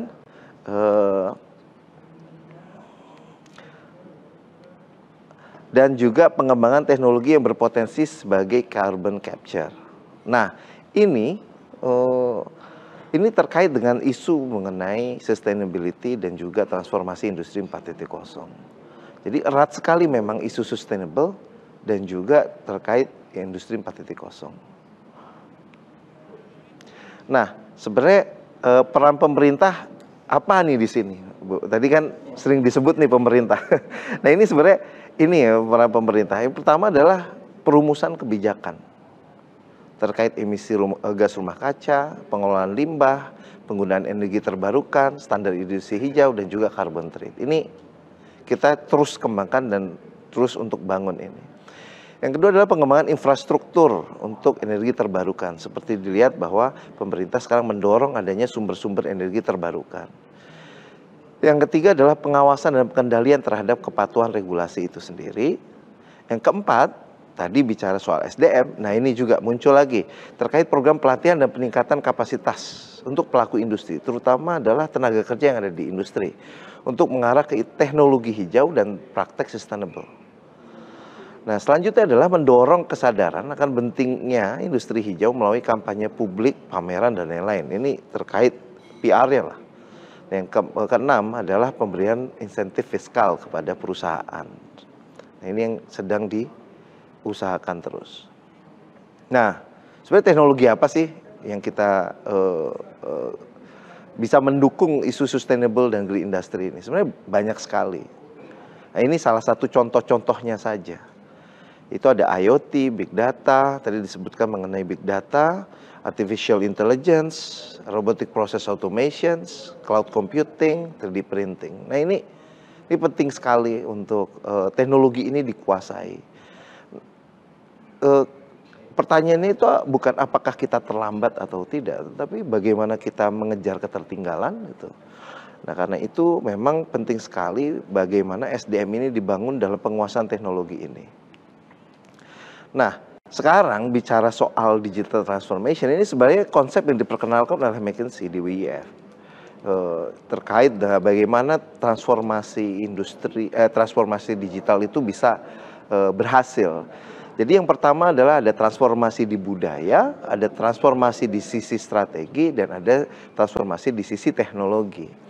Nah, apabila transformasi itu hanya mengandalkan budaya dan juga hanya teknologi, maka tidak ada tidak ada tidak ada arahan yang jelas karena strateginya nggak jelas. Namun apabila strategi hanya mengandalkan strategi dan teknologi, manusia-manusia yang ada di organisasi itu tidak mengadopsi itu dengan baik sebenarnya. Nah, yang selanjutnya adalah kalau hanya mengandalkan budaya dan strategi, jelas tidak ada implementasi yang kuat gitu. Karena perlu teknologi dalam eksekusi itu. Dan tadi diceritakan bahwa salah satu nilai penilaian INDI yang terendah adalah terkait dengan teknologi. Nah bicara soal studi kasus, nah ini saya coba bawa salah satu studi kasus nyata yang benar-benar terjadi di industri. Ini kita lihat di sini antara keterkaitan tiga hal yang tadi, kultur atau budaya, setelah itu teknologi dan juga strategi. Nah, kita lihat ini adalah saya ambil contoh salah satu industri yang menjadi champion untuk National Lighthouse di Indonesia, yaitu ya, di industri ini kita lihat adanya suatu strategi yang jelas dan juga ada isu sustainability di sini. Nah, kenapa? Karena setiap suatu penggunaan teknologi itu tujuannya adalah optimalisasi. Berarti ada efisiensi di situ dan ada efektivitas di situ. Nah, di sini kita lihat bahwa dengan adanya efisiensi itu akan meningkatkan kemampuan optimalisasi terkait dengan energi, bahan baku, dan pengolahan limbah. Nah, di sini kita lihat di industri ini, salah satu industri ini, dia punya kebijakan yang terkait dengan water waste management pertama. Waste water treatment plant. Nah, ini kenapa itu salah satu? Karena hampir setiap industri ini, untuk industri makanan butuh nih. Dan ini salah satu yang menjadi masalah yang perlu dipecahkan sebenarnya. Dan bagaimana penggunaan ini energi terbarukan itu bisa dieksekusi. Nah, dalam tahapan ini kalau saya bisa cerita singkat, tahapan awal dari industri ini adalah bagaimana mengimplementasi teknologi sensor sebenarnya. Bagaimana data itu akhirnya dikelola, selanjutnya bagaimana adanya suatu decision support systemnya dibangun, dan lalu fokus pada isu-isu terkait dengan sustainability. Karena ini penting, apalagi untuk industri yang fokus ekspor. Nah, selanjutnya kita lihat di sini, untuk eco factory, industri ini punya suatu ukuran yang jelas mengenai targetnya, yaitu ada penurunan konsumsi air 8%, coal 16%, steam 2%, dan isu waste water treatment plant. Nah, di sini melalui digital shadow dan online energy monitoring. Nah, orang kan suka ada istilahnya digital twin, Bu, Pak. Digital twin. Nah, ini sebenarnya masih ke tahapan digital shadow. Digital twin itu apabila kalau saling berkomunikasi antar sistem itu. Tapi kalau digital shadow hanya mereplikasi supaya keputusan itu bisa diambil cepat oleh manusia. Nah, kalau digital twin itu sudah sistemnya yang mengambil alih. Nah, kita lihat di sini, walaupun itu masih ke tahapan digital shadow, itu bisa menurunkan konsumsi tadi secara rata-rata itu adalah 9%. Nah, ini untuk ukuran industri ini luar biasa sekali. Nah, ini yang coba diterapkan di industri ini. Bicara soal sustainability. Nah, bagaimana efek digitalisasi juga mempengaruhi non-quality cost. Jadi kita lihat coba untuk menerapkan lean manufacturing, line efisiensi, productivity juga diukur. Nah, itu yang diterapkan pada 2020. Nah, ini yang coba diterapkan dari tahun 2021 dan 2022 dan terus juga dia bergerak hingga tahun 2024. Nah, ini contohnya. Nah, selanjutnya adalah ini contoh yang kedua sebenarnya. Ini di industri makanan yang lain. Kita lihat ada perbedaan pendekatan nanti. Di sini kita lihat di industri ini fokus pada human resource, culture, proses, dan organization. Nah, kita lihat di industri ini dia punya target-target untuk mengeliminasi waste supaya sistem produksinya itu semakin lama semakin lean. Nah, bagaimana dia melakukannya? Dia menggunakan implementasi AI. Nah, bila dilihat di sini bahwa dari tahun ke tahun industri ini berhasil mencapai targetnya. Nah, harapannya dia akan terus bisa supaya meningkatkan optimalisasi dalam transformasi industri itu sendiri, transformasi digital di industri itu. Nah, ini kita lihat roadmap-nya dari industri yang kedua ini. Nah, kalau kita lihat di sini, isu sustainability itu tidak tergambar dengan baik. Gitu. Nah, di sini kita lihat bahwa fokusnya adalah untuk streamlining dulu, bagaimana mengefisiensikan proses produksi, namun isu sustainable itu belum tergambarkan. Walaupun pada akhirnya sebenarnya kalau industri ini mengukur, otomatis dengan apa yang dilakukan, ini bisa membantu soal sustainability. Namun di sini kita lihat bahwa kebijakan itu juga mempengaruhi bagaimana suatu organisasi itu berpikir dan bertindak. Nah, oleh karena itu, bicara soal isu sustainability, kita itu wajib sebenarnya sekarang menggunakan teknologi karena akan lebih impactful secara jangka panjang. Nah, oleh karena itu sebenarnya Kementerian Perindustrian mendirikan yang kita sebut sebagai Pusat Industri Digital 4.0. Nah, di sini berlokasi di Permata Hijau dengan suatu visi menjadi solusi satu atap dalam mengadopsi industri 4.0 di Indonesia dan menjadi jendela Indonesia 4.0 untuk dunia. Nah, ini salah satu upaya sebenarnya dalam membantu industri mengakses teknologi, Bu. Jadi karena kenapa rendah? Ternyata di industri itu saat dia tahu pain point ya, belum tentu dia tahu sebenarnya solusinya apa dan teknologi apa yang sebaiknya digunakan. Nah ini jembatannya, harapannya PD bisa membantu di sini. Nah, PD sendiri ada 5 layanan, itu Showcase, Capability Center, Ecosystem, Delivery Center, dan AI dan Engineering Center. Untuk Showcase itu bagaimana membangun suatu kesadaran. Kita bekerjasama dengan hampir 24 industri untuk membangun showcase di PD, dan dari Toyota, Schneider, dan banyak industri lain juga yang berperan, serta juga industri-industri perusahaan-perusahaan lokal seperti Widya Robotics dan lain-lain. Nah, ini harapannya bisa membantu industri dalam membayangkan bagaimana implementasi teknologi itu bisa membantu. Kalau mendengar paparan saja ataupun dilihat video itu nggak akan tergerak. Oleh karena itu perlu showcase. Nah, Capability Center kita sadar bahwa SDM itu suatu hal yang penting. Kita juga membangun suatu layanan pelatihan yang saat ini seluruhnya gratis dan dibiayai oleh negara. Itu adalah bagian dari pemerintah membantu industri dalam transisi ini.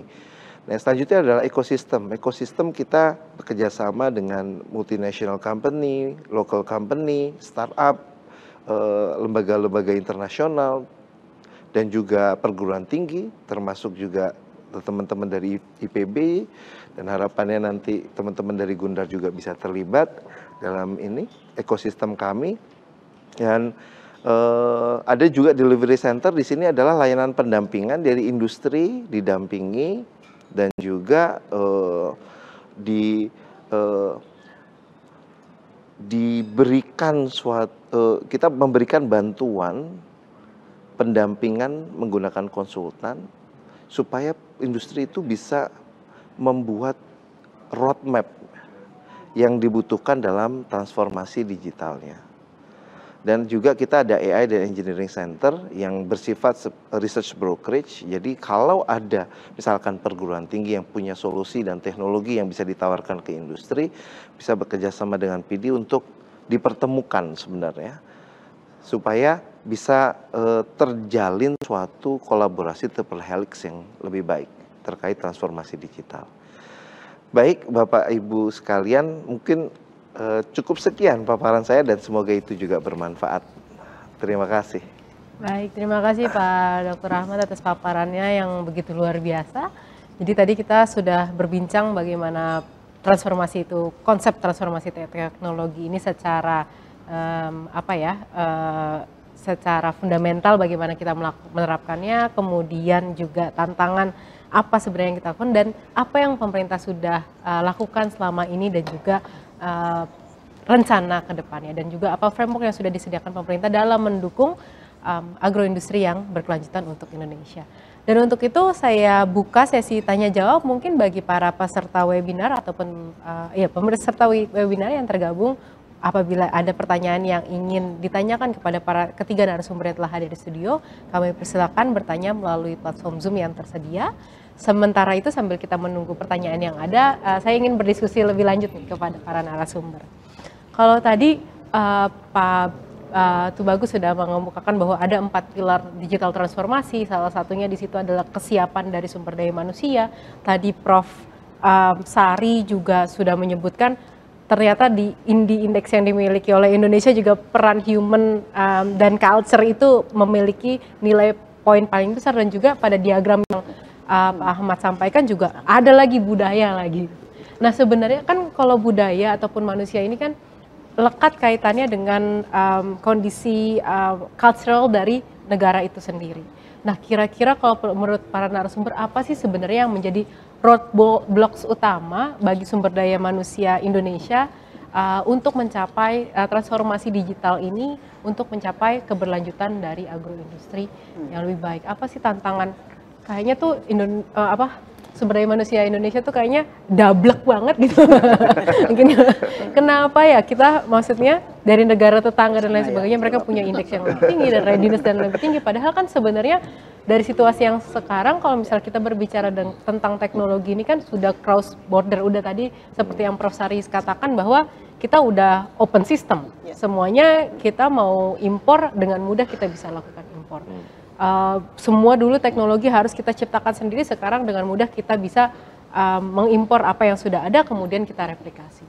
Nah sebenarnya apa kira-kira sih menurut para narasumber ini tantangan terbesar bagi Indonesia untuk mencapai kemandirian ataupun mengadopsi transformasi digital ini untuk keberlanjutan agroindustri untuk Indonesia? Mungkin dipersilakan narsum pertama. Baik, Pak Tubagus ya. Ya, jadi kalau kita bicara culture ya, artinya butuh waktu ya untuk adaptasi ke arah yang mungkin penerapan high tech, gitu, misalnya teknologi yang tinggi, terus juga tergantung juga bidangnya ya. Kalau misalnya kita bicara bidang perbankan, asuransi, mungkin asuransi pun juga masih tertinggal di perbankan cepat sekali ya adaptasinya. Kemudian teknologi berjalan cepat, sedangkan literasi digitalnya berjalan nggak sebanding gitu ya. Sehingga pemahaman tadi mungkin Pak Ahmad menyampaikan juga bahwa industri pun juga butuh waktu ya, dan juga butuh edukasi dan juga butuh pendampingan ya Pak Ahmad ya, untuk bisa beralih ke itu industri ya, kelasnya udah di industri. Nah dan dibutuhkan tadi showcase gitu kan, ditunjukkan dulu ini loh contohnya yang sudah jalan, baru kemudian jadi mungkin juga ada keraguan ya karena itu investasi ya, untuk beralih ke sana ya. Jadi mungkin sebetulnya kalau semua orang saya yakin bahwa pasti namanya mempermudah pasti akan mau ya. Tetapi kan itu perlu effort dan lain sebagainya ya. Dan juga perlu berbagai banyak upaya, antara lain juga sumber daya manusia dan sebagainya, sumber mungkin dari sisi finansialnya juga perlu dilihat juga. Saya mampu nggak sih kalau mengarah ke sana gitu ya. Mungkin kalau sebenarnya mungkin secara culture sebetulnya mungkin mau ya ke sana, tapi mungkin ragu juga gitu. Apakah nanti akan survive gitu ketika dia beralih ke sana. Mungkin kalau sementara saya lihat mungkin itu kan sambil berkembang.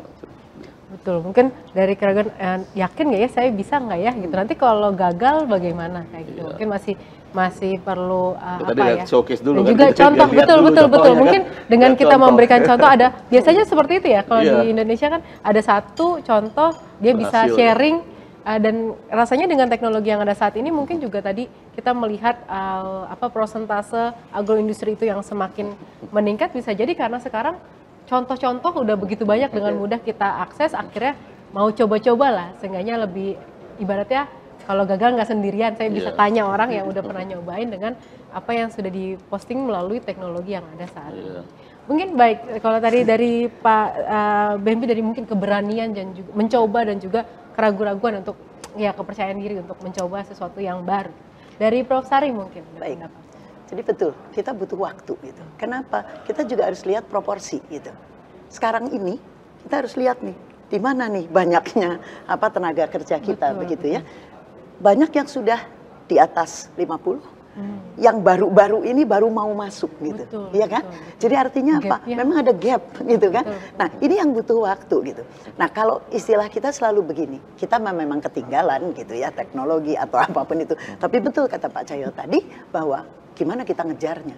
Nah kalau ngejar kan nggak bisa lari. Kalau lari sendirian mungkin bisa, Betul. tapi lari bersama itu kan agak repot Iya, ya. Sehingga betul, makanya untuk kita memang harus ada koordinasi dari semua apa ya saya bilang stakeholders begitu, sehingga kita tahu bahwa apa sih yang kita butuhkan. Oke, anak-anak baru misalnya yang harus masuk gitu kan.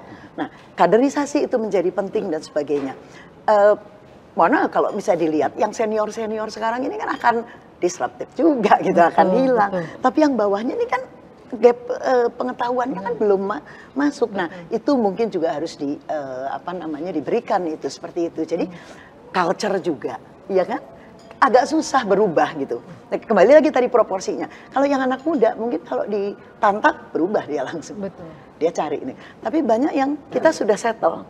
Sehingga kalau untuk berubah sedikit aja gitu perlu belajar lagi. Ya oke, kalau belajarnya nggak terlalu banyak masih mau. Tapi begitu berubahnya sangat drastis, biasanya suka udah nggak mau. Nah hal-hal seperti itu ya memang itulah SDM yang harusnya kita ya asah. Artinya apa? Knowledge kita nggak kalah gitu kan. Tapi bagaimana kembali lagi tadi culture, teknologi dan itu. Saya pikir itu jawaban saya. Baik, terima kasih Prof. Sari atas tadi respon yang diberikan. Lanjut kepada Pak Ahmad. Iya, jadi masalah utamanya adalah perubahan itu pasti akan mengkhawatirkan semua orang yang terdampak. Ya, di industri juga pasti tenaga kerjanya selalu ada kekhawatiran bahwa teknologi akan menggantikan peran mereka. Nah, itu pasti. Nah, kenapa kekhawatiran itu muncul? Dikarenakan menurut saya adalah ada 3 yang harus dibangun. Makin rendah ini, makin rendah kekhawatirannya juga. Makin tinggi kekhawatirannya. Jadi ini, yang pertama adalah digital culture. Ya, digital culture sederhana saja. Misalkan bagaimana kita menanggapi adanya surat dengan tanda tangan elektronik. Apakah secara kultur kita itu bisa menerima sama seperti tanda tangan biasa? Itu setuju. Itu sederhana sekali. Itu kultur itu. Gitu. Betul. Nah, apabila digital culture-nya sudah baik, biasanya digital literasinya juga akan baik. Nah, dia akan punya pemahaman yang komprehensif mengenai apa itu digitalisasi. Nah, yang ketiga harus dibangun itu adalah digital capability. Nah, apabila itu tidak selaras, misalkan itu akan terhambat. Bisa jadi seseorang itu memiliki ijazah ataupun sertifikat terkait kemampuan teknologi, kemampuan penguasaan teknologi tertentu gitu. Tapi kalau digital culture dan juga digital literasinya nggak baik, maka dia akan balik dengan cara-cara yang lama. Itu dia. Nah, oleh karena itu menurut saya yang memang kita stakeholder harus saling merangkul bekerja ya. sama. Betul. Jadi ini udah saatnya kita berpikir bagaimana negeri ini, tidak hanya bagaimana saya atau Anda, tapi bagaimana negeri ini. Sinergi. Ya, Sinergi, bagaimana betul, Pak. kita membangun sinergi multi stakeholder untuk mencapai satu tujuan yang sama, yaitu agroindustri yang berkelanjutan. Dan juga, oh baik, ini lagi seru sekali diskusinya ternyata dari tim teknis, sudah waktunya sudah hampir habis nih. Aduh, padahal temanya begitu menarik karena agroindustri ini kan satu yang kekuatan utama dari Indonesia yang kita kan negara yang memang bersumber dari salah satunya dari industri agro ini, dan bagaimana kedepannya kita menginginkan industri agro yang dimiliki oleh Indonesia, kemudian resources yang kita miliki juga dapat bisa dinikmati oleh anak cucu dan dapat berkelanjutan untuk masa-masa Indonesia yang akan datang. Dan mungkin karena waktunya juga sudah diperingatkan, saya berikan kesempatan kepada para narasumber mungkin untuk memberikan closing statement kepada para peserta webinar ataupun kepada pemirsa UTV terkait topik Digital Transformation for Sustainable Agroindustry. Saya persilakan mungkin Pak Ahmad terlebih dahulu. Baik, saya sih mengajak semua stakeholder dan juga anak-anak muda di Indonesia untuk semangat dalam menguasai teknologi. Dan teknologi itu tidak hanya dikuasai di kelas, tetapi bagaimana dikuasai dari masalah-masalah yang diselesaikan di lapangan. Nah, ini yang sering terjadi di industri. Bagaimana kita melihat implementasi teknologi sederhana saja, itu troubleshooting-nya panjang. Oleh karena itu, semangat untuk belajar. Terima kasih. Baik, terima kasih Pak Dr. Ahmad. Saya berlanjut mungkin kepada Prof. Sari. Baik, jadi seperti tadi saya katakan, bahwa sekarang memang waktunya kita harus berkolaborasi, begitu ya. Jadi masing-masing memainkan peranannya sendiri, kemudian berkolaborasi bersama untuk mencapai agroindustri berkelanjutan. Jadi semua, kalau istilah kami adalah di 7M1E, Man, Money, Machine, Material, Method, Market Management, untuk industri, itulah semua harus mencoba mengaplikasikan transformasi digital. Sederhana, karena transformasi digital bukan yang canggih-canggih, kita mulai dari yang sederhana sampai yang canggih. Saya pikir itu mari kita berkolaborasi. Mari kita berkolaborasi bersama. Baik, last but not least nih Pak Dr. Tubagus Maulana. Saya persilakan untuk memberikan jadi pesan. transformasi digital ini suatu keniscayaan ya, yang memang harus kita lalui karena zamannya udah zaman itu ya. Sehingga semua harus berdampingan ya, bersama-sama bersinergi untuk bisa sama-sama mengembangkan teknologi ini. Bukan hanya menjadi user, tetapi kita juga harus punya pengembangan teknologi. Misalnya tadi misalnya teknologi smart sensors yang tadi Pak Ahmad juga sampaikan juga, kita perlu juga mengembangkan itu sehingga anak muda ini perlu didorong untuk lebih kreatif ya, bisa kita mempunyai keunikan ataupun juga punya daya saing yang cukup tinggi gitu ya, dengan adanya pengembangan teknologi itu. Mungkin demikian Bu. Baik, terima kasih banyak Pak Bembi. Jadi tadi seperti yang sudah disampaikan oleh para narasumber, transformasi digital ini adalah suatu keniscayaan yang tidak mungkin kita hindari atau kita pungkiri karena memang tantangan ke depannya mengharuskan kita untuk beradaptasi dengan kondisi digital yang ada saat ini. Dan kita rasa dari sesi diskusi sekali ini tepat guna, kemudian kemitraan menjadi kata kunci untuk mencapai transformasi digital yang berhasil untuk keberlanjutan agroindustri, untuk tentunya untuk Indonesia yang lebih baik lagi. Mungkin demikian untuk sesi webinar kali ini. Kita akan berjumpa lagi mungkin di sesi webinar selanjutnya. Saya mohon maaf apabila terdapat kata dan perbuatan yang kurang berkenan. Saya terima kasih kepada para narasumber yang telah menemani saya dalam berdiskusi pada Sabtu sore hari ini. Dan para pemirsa serta peserta webinar yang dimanapun Anda berada, akhir kata saya Asti Darmayanti selaku moderator hari ini memohon pamit undur diri dan acara akan saya kembalikan kepada MC. Silakan Pak Guntur.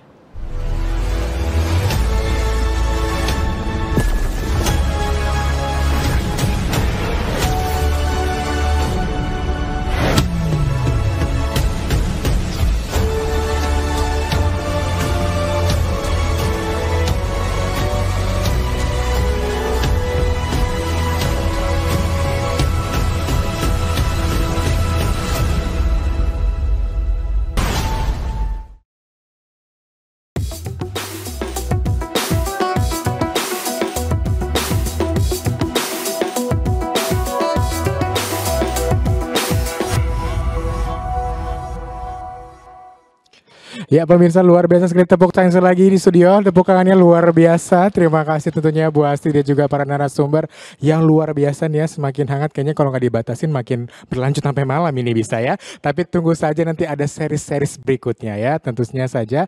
Tentunya ini bisa bermanfaat untuk teman-teman semua dan juga pemirsa serta yang hadir melalui platform Cloud Zoom Meeting juga nih ya, yang dimana tentunya untuk bisa menyumbangkan sumbangsi inovasi-inovasi berikutnya. Tapi tak terasa tentunya nih sudah 2 jam kami menemani Bapak Ibu serta para hadirin pemirsa TV serta adik-adik sekalian, yang dimana dalam agenda yang telah disusun pada kegiatan hari ini dari siang hingga sore hari secara live nih ya tentunya. Tentunya kita telah tiba di ujung acara, tentunya atas nama kerabat kerja yang bertugas kami memohon maaf apabila terdapat kekurangan dalam penyelenggaraan pada kegiatan kali ini, dan tentunya semoga hal tersebut menjadi pelajaran bagi kita semua untuk terus berlaju, terus lebih baik lagi untuk Indonesia tentunya. Dan tentunya saya Guntur Eka Andika Saputra selaku Master of Ceremony serta tim yang bertugas mengucapkan terima kasih atas kehadirannya serta dukungan yang telah diberikan untuk terwujudnya acara kali ini, dan tentunya saya izinkan menutup ini dengan sebuah pantun dalam bahasa Indonesia kembali. Oke, belum. Oke, sore hari pergi ke pasar membeli sayur untuk keluarga. Webinar selesai, ilmu pun besar, semoga bermanfaat untuk semua. Akhir kata, wabillahi taufiq wal hidayah. Wassalamualaikum warahmatullahi wabarakatuh.